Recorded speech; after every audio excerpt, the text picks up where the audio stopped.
Everybody, we're back with more Trials Rising. We're just going to jump into it. I didn't really play off camera at all, so I'm still terrible. That has not changed and probably will not change. Let's try the True Scotsman level. Finish under 70 seconds. That should be doable. Most of these contracts have been really easy with the exception of the Tomat mega flip thing that we had to do that we failed at for about 6 straight minutes. So I don't know when this game will ramp up the difficulty. I did go on YouTube yesterday and because I've been uploading trial stuff and searching for trying to see what keywords other people use to tag their videos, it's now displaying a lot of trials videos to me. And so I did happen to see somebody doing an extremely difficult level, like absurdly difficult, with straight up ledges that you have to just travel completely vertically and things of that nature. And I don't know if that's in the core game or if that was a user made level, but it looked absurd, and I'm 100% confident that I don't have the ability to do that. And so we'll see once we get going if these levels get super absurd or if they're still in the realm of plausibility. Should have shorted that jump. I know when I played Trials HD, the extreme levels were hard, but they weren't like impossible. They were just hard, you know. It was something that if you practiced it enough, it was doable, versus what I saw this guy doing yesterday. Apparently we crashed into a church.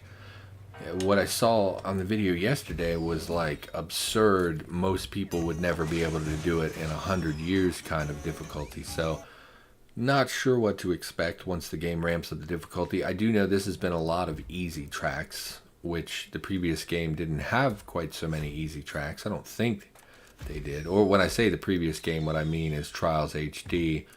I didn't play Trials Fusion or Evolution or whatever they were called. Got another face mask, some more stickers. Nothing special. These gear crates really aren't sweeping me off my feet.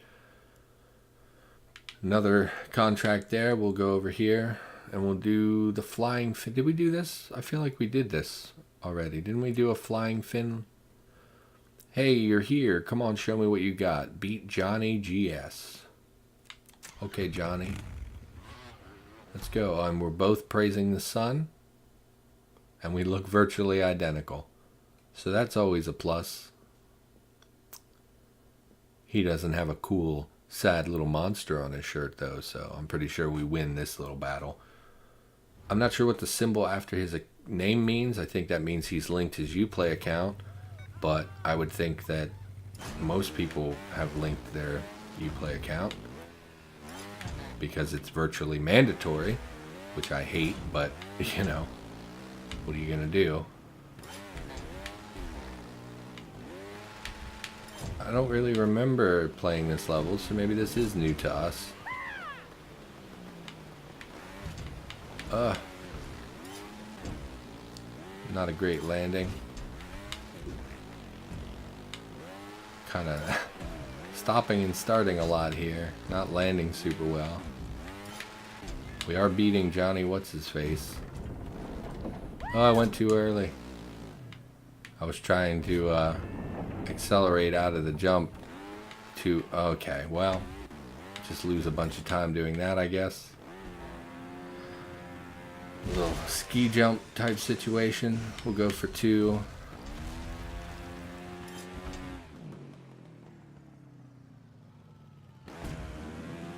And we'll cross the finish line. I do think we beat him. I mean, I didn't see him after the first like 2 minutes of the game. Only got silver probably because we took a fault there. So tired of that animation. I really hate that it auto equips one instead of allowing you to choose whether you want it or not. Completed the contract. Didn't level up. Didn't we do... It's so hard to tell which ones I did and which ones I didn't. I also don't know if the levels are unlocked based on your level or if I'm not doing a certain race I'm supposed to be doing. Actually, last time I think they unlocked after we beat the little Coliseum stadium level thing. So maybe we'll have to check that out next time, or this time. Let's get started. It's raining. I did notice the game is still stuttering a little bit. I don't understand why. It's not... Oh, okay. Was not expecting literal windmills. See, it just stuttered really hard there, and I don't know why. Because there's just not that much going on in a Trials level that requires... I guess we ride this. There's just not that much in a Trials level that requires like hardcore CPU, and I'm no longer recording through the Xbox, so it's not like I'm using a lot of resources to record or anything. Missed a simple little jump. It's gonna cost us gold, I'm sure. That guy is beating us a lot, and we were supposed to beat him for the contract, so that's not great. Every time you fault, you lose 5 seconds, which is also a change that wasn't in Trials HD. So, contract failed. Yep, let's just start over, I guess. That water wheel messed us up pretty bad.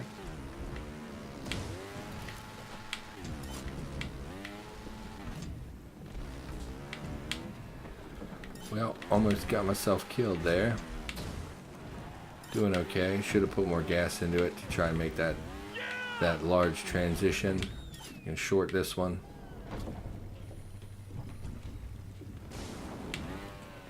Okay. Still got way more air than I anticipated. Okay. Starting over.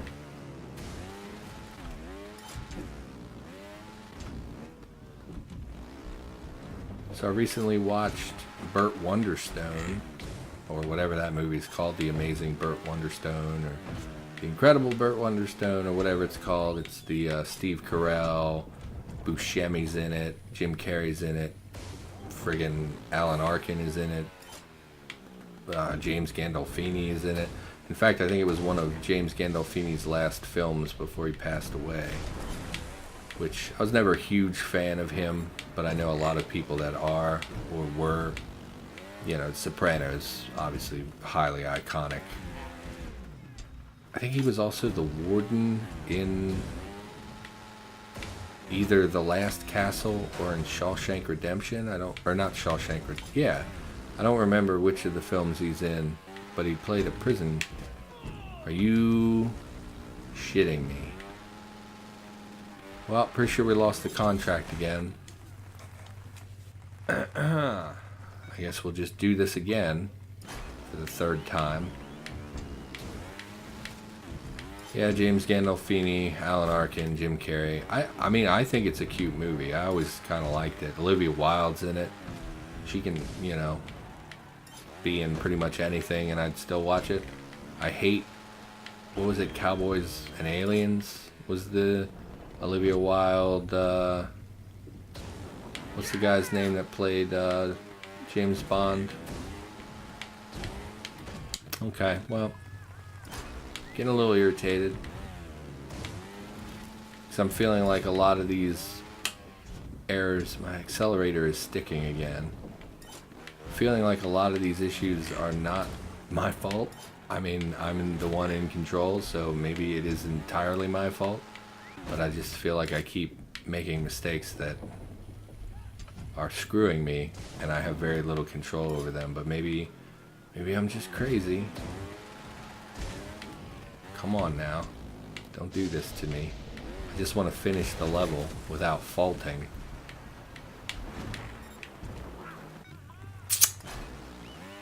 Okay.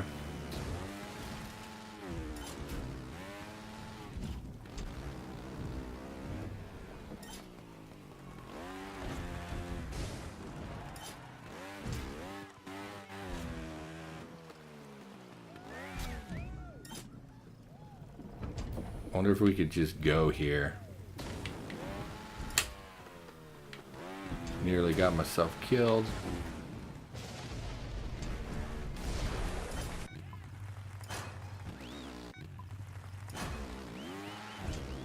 I guess we'll just do this again. Yeah, Burt Wonderstone. Thought it was a good movie. It's cute, you know. I like Steve Buscemi, I like Steve Carell. Jim Carrey's in it. He's really hit and miss for me. Some stuff he does I think is really good, and then other stuff he does I think what a crazy friggin' person he is. So it's really hit and miss. I thought he was pretty good in this. I mean, he plays like a Chris Angel kind of wannabe type guy, you know, where instead of doing proper magic, his goal is to shock and make people think he's, you know, like, I thought that was an interesting commentary. Of course, Chris Angel hasn't been relevant now for about, 10 plus years. So I don't know how much commentary it really is. Steve Carell's amazing, everything he does. I also watched Foxcatcher not that long ago. That movie was really good, and I thought Carell's performance in that was really excellent. I think he really portrayed a man who, I know the actual story of Foxcatcher, and I know that he wasn't trying to play 100% true to life. Like, it wasn't a character. It was more like a character instead of trying to portray an actual living person. And I just thought that the performance he gave of being a person who is just disjointed and isolated and lonely and broken, it was just such a good representation of someone with a deteriorating mental state. And I just thought that was so good. So we did get a new contract back here. That's pretty cool. We want to check out. Did we open the gear crate? I got distracted by Steve Carell's incredible performances. Also, The Big Short was a really good movie. If you've never seen that, I'm going to equip these gloves because I want us to wear gloves, and the boxing gloves are stupid. What bike customizations did we get? Oh, the camo tire. Yeah, that's not going to work for me. No, thank you. Let's go back to race. Let's check out that contract back in the other. Yeah, this. Challenge. Oh, challengers. Your challenger, Gunner 8286, defeats 0 of 3 challengers. I don't understand. What is this? It's different. There's a crate. Do we get a loot crate? And we have to win 3 times in a row? I guess. I don't really understand. Is this a randomly generated encounter? That would be cool. I commented about that in a previous episode, thinking that they should have made the contracts pre-generated, but also so that they appear and disappear at random times. Got to beat 49 seconds. I feel like we can't do that. That seems really fast. Look at him. He's already doing way better than we are. Yeah, we're a failure. Restarting counts as a defeat. Oh, so we're definitely going to lose this. 100%. 100% we lose this. Not a doubt in my mind. Went too soon. Awesome. Yes, I understand. Yeah, we're definitely not going to win this. 100% we lose. Yep. Yay, we did it. So that was fun. Oh boy.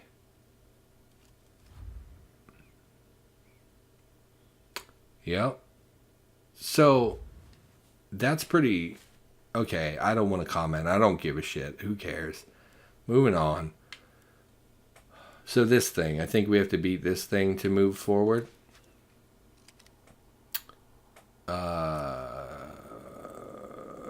Top 4. We should be able to do that. Same fake riders as before, I noticed. The only one that's not is the noob character. Looks like a real person. Everything else, I'm pretty sure is... I mean, they're just bad AI. Like, why wouldn't you replace them with users? Maybe nobody ever comes in a different position than that. I don't know. Oh, too hard.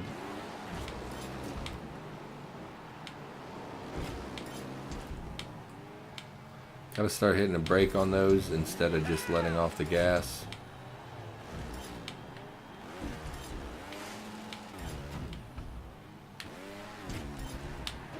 Oh, well, now we're gonna lose. Okay. Yeah, I don't like that the Challenger didn't allow you to restart. You would think that it would, in order to appeal to more people, it would allow you to at least restart. And the fact that you have to beat 3 consecutive people without losing or restarting 3 times just to get the crate is kind of just a lot of stuff to do. I don't know many people who can come out and, you know, prevent themselves from restarting 3 times in a row, particularly when you're trying to beat a ghost. We did come in first. Doesn't really mean that much to me. Gold medal. Stupid music.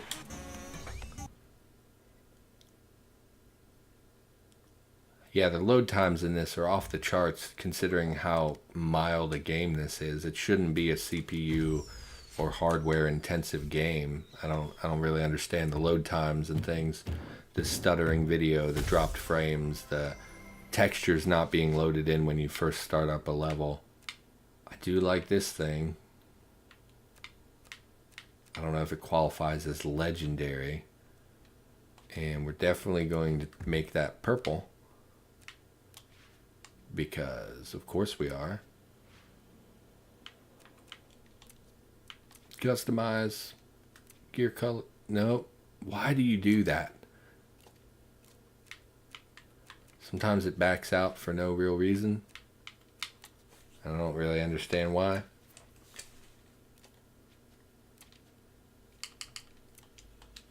Nice purple mask. And there we go.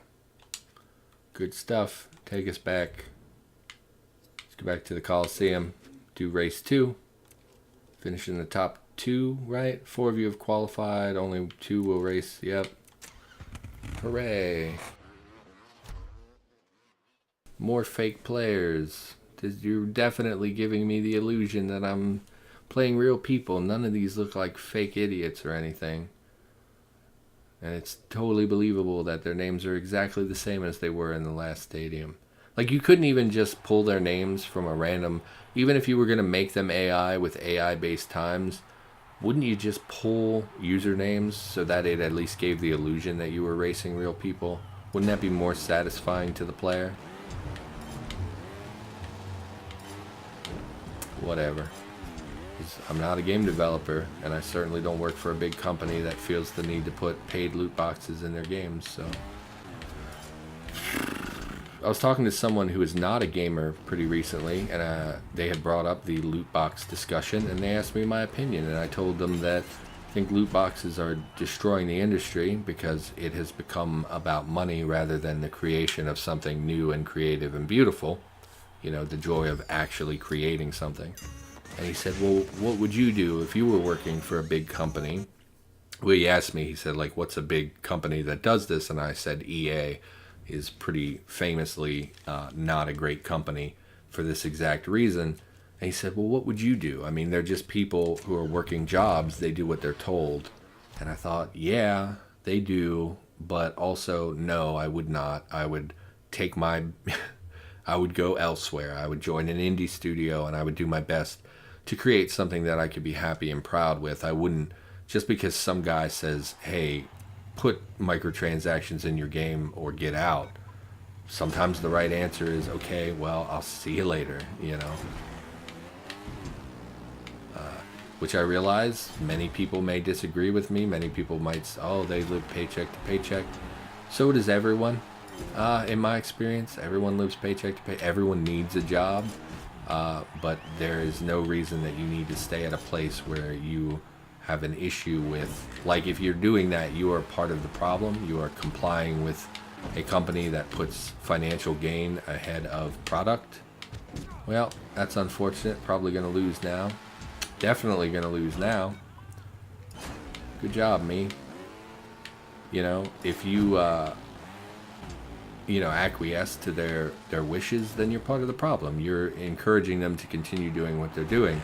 If you stood up and said, I'm leaving, we're not going to do this. If, let's say, I can't think of a great example, but who does EA? EA owns Respawn, right? They made Apex Legends. And if Respawn had said, you know what? We're not putting microtransactions in this. And EA said, yes, you are, because we own you. And the entire team decided to walk out. I guarantee that team would find work elsewhere. I guarantee that some of those developers would be poached, especially if the people behind Titanfall said, hey, we're not going to comply with big mega corporation that's trying to damage our game population. And people would notice, and there would be plenty of people who would respect them for making that change. I do think we're going to lose here. Well, definitely going to lose now. But instead they conceded and they said, okay, well, we're going to put our loot boxes in the game. We're going to do what you want to do, you shitty mega corporation, despite the fact that you've been alienating gamers for years. And admittedly, Apex is a pretty friggin' great game. Probably the best, on track to be one of the best shooters of 2019, and certainly the best battle royale that's out there right now. Still, I just, and maybe I'm on my soapbox, maybe I don't know what the hell I'm talking about, but it's my opinion that you can't just cave to these people because they're going to keep putting that bomb. Once you become beholden to the shareholders and you take away your responsibility to creating an art form and your responsibility to creating a full shippable product, it just, what's the point? Why are you even in this? Just to make money? I think that's sad. That's a sad state of existence. Art should not be based around financing. And that's what video games are. They're art, is my opinion. It is a way for writers and artists to express themselves in a way that can reach millions of people. That's a pretty cool sticker. So that's a rant. Maybe I shouldn't be ranting in these videos. But I don't like loot crates, and I'm pretty unhappy about it. So anyway, we're going to call this one here. Thanks for watching. In the next episode, I promise I won't rant about loot boxes. See you in the next one.